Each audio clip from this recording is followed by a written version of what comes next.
Question is, what is Lucas reagent? Explain its reaction with ROH where R may be 1 degree, 2 degree and 3 degree carbonic groups. तो इस question को देखकर हमें Lucas reagent को पहचानना है और उस रिएजेंट का ROH यानी कि एल्कोहलिक ग्रुप्स के साथ रिएक्शन बताना है।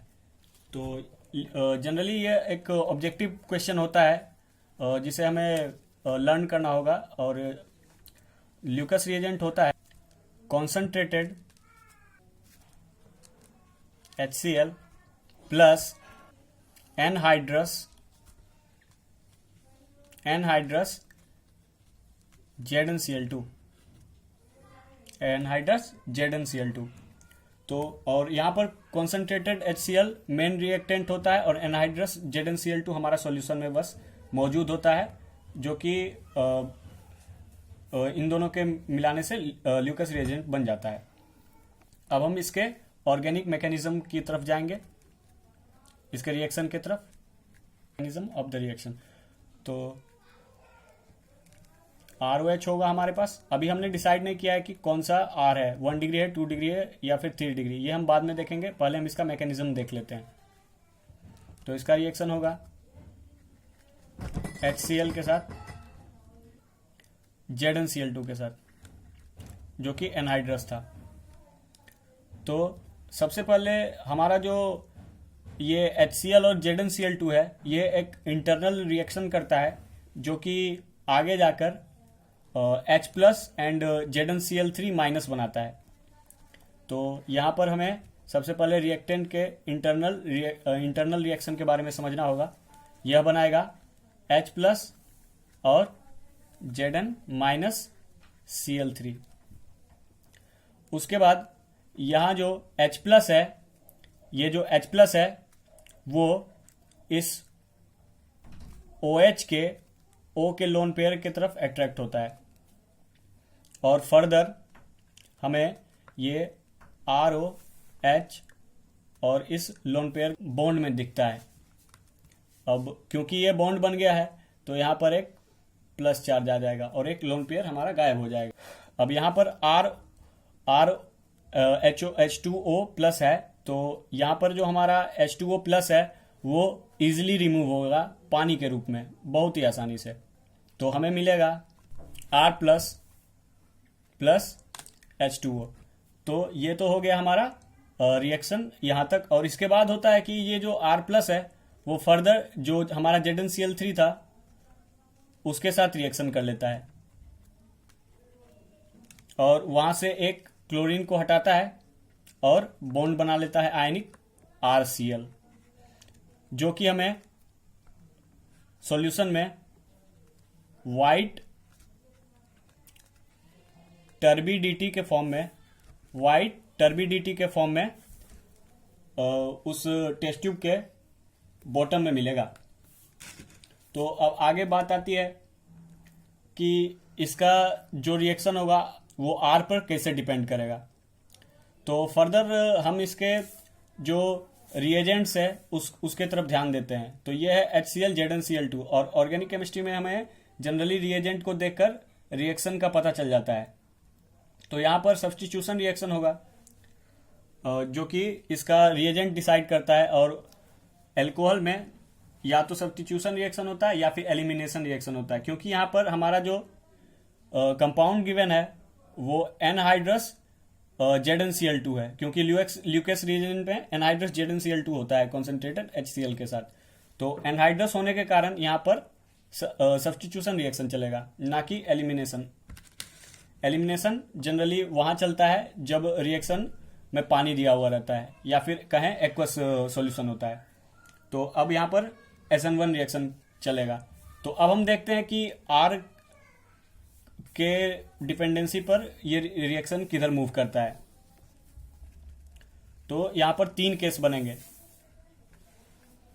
केस फर्स्ट, पहला केस है कि अगर हमारा R, if R equals to 3 degree carbon is of 3 degree carbon, carbons. तो यहां पर 3 डिग्री कार्बन करने का मतलब है कि जो हमारा कार्बन होगा वो एक प्रोपाइल ग्रुप के साथ ज्वाइंट होगा, या फिर हम कहें कि जो हमारा रिएजेंट होगा वो कुछ इस तरह से हमें नजर आएगा, COH CH3 CH3 और R भी हो सकता है यहाँ पे CH3। तो ये एक 3 डिग्री कार्बन है। तो अगर ये 3 डिग्री होगा तो जो हमारा सब्स्टिट्यूशन रिएक्शन चलेगा वो SN1 चलेगा, क्योंकि SN1 जो रिएक्शन होता है वो 2 स्टेप प्रोसेस होता है, और जिसमें कि हमें रेजोनेटिंग कार्बोनिक ग्रुप मिलता है C+, और उसका रिएक्शन इमीडिएट होगा। तो ये होगा SN1 रिएक्शन, SN1 रिएक्शन है ये, due to higher steric hindrance.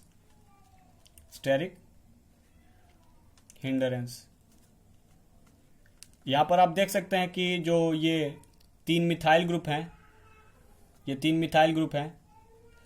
ये जब OH का जो रिएक्शन होगा, जो यहाँ पर जब ये प्रोपाइल ग्रुप होगा और OH होगा, जब यहाँ से H+ का अटैक होगा तो ये जो H+ होगा आते वक्त थोड़ा स्टेरिक हिंड्रेंस फील करेगा, और इसी स्टेरिक हिंड्रेंस के कारण यहाँ पर हमारा SN1 रिएक्शन हो जाता है। तो SN1 रिएक्शन को पहचानने का तरीका है कि हम जो रिएजेंट है उसमें से कार्बन वाले ग्रुप को पहचाने कि वो 3 डिग्री है, 2 डिग्री है या फिर 1 डिग्री है। तो 3 डिग्री कार्बन होने के कारण SN1 रिएक्शन चलता है, और 2 डिग्री होने पर वो SN1 भी हो सकता है, SN2 भी हो सकता है, और 1 डिग्री होने पर ये तो पक्का है कि SN2 रिएक्शन होगा। तो अब हम केस नंबर दूसरा देख रहे हैं कि दूसरा केस है हमारा, if R equals to 2 degree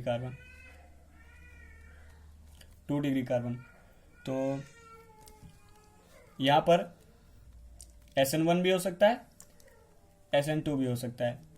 ये जो ऊपर का हमारा रिएक्शन था वो इमीडिएट होता है,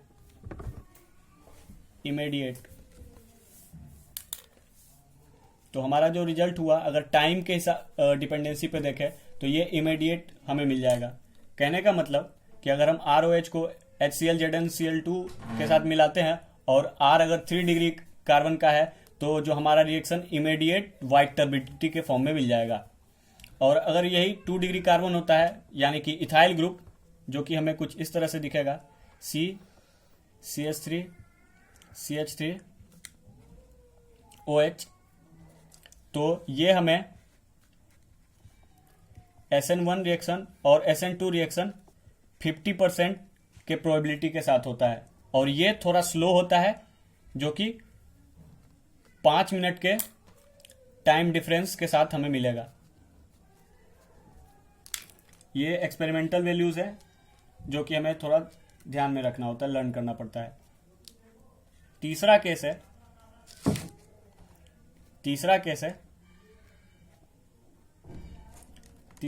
है कि R अगर हमारा इफ R 1 डिग्री का कार्बन है, R 1 डिग्री कार्बन हो, तो ये तो पक्का है कि SN2 रिएक्शन चलेगा।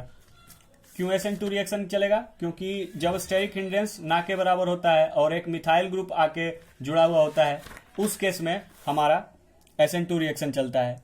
और SN2 reaction single step process होता है, जो कि डायरेक्ट जो हमारा R है वो इस तरह से होगा CH3OH के फॉर्म में, और ये जो CH3 है यानी कि ये रिएक्शन है, मैकेनिज्म जब होगा तो यहाँ पर जब H+ का अटैक होगा तो कोई स्टेरिक हिंड्रेंस नहीं होने के कारण यह अब रिएजेंट पर और सॉल्यूशन पर भी डिपेंड करेगा। जो हमारा SN1 रिएक्शन होता था वो मेनली हमारे रिएजेंट्स पे डिपेंड करता था, लेकिन जो SN2 रिएक्शन होता है वो रिएजेंट और जो हमारा सॉल्यूशन है दोनों पे डिपेंड करता है। तो जो अटैकिंग रिएजेंट है H+, जब इस होस्ट पर ROH पर अटैक करेगा तो बिना कोई स्टेरिक हिंड्रेंस के यहाँ पर H3O+ बनाएगा और फर्दर RCl में कन्वर्ट हो जाएगा, जैसा कि हमने मैकेनिज्म में देख रखा है। तो यहाँ पर जब ये होता है तो ये हमें SN2 रिएक्शन देता है, और ये थोड़ा स्लो प्रोसेस है, ये थोड़ा स्लो प्रोसेस है। अब जो SN1 रिएक्शन था वो 2 स्टेप प्रोसेस था, और ये सिंगल स्टेप प्रोसेस होता है, और ये न्यूक्लियोफिलिक अटैक होता है इसमें, जबकि उसमें SN1 वाले रिएक्शन में हमारा रीअरेंजमेंट हो जाता है। अगर हम कॉन्फ़िगरेशन की बात करें तो रीअरेंजमेंट हो जाता है। तो यह जो रिएक्शन है, हीट करने पर, थोड़ा हीट करने पर 30 मिनट में हमें हमारा RCl वाइट टर्बिडिटी के फॉर्म में मिल जाता है। ये भी एक एक्सपेरिमेंटल डाटा है। ये जो टाइमिंग के साथ मैंने दिखाया, यह एक्सपेरिमेंटल डाटा है और हमें इसे लर्न करना होगा। थैंक्स।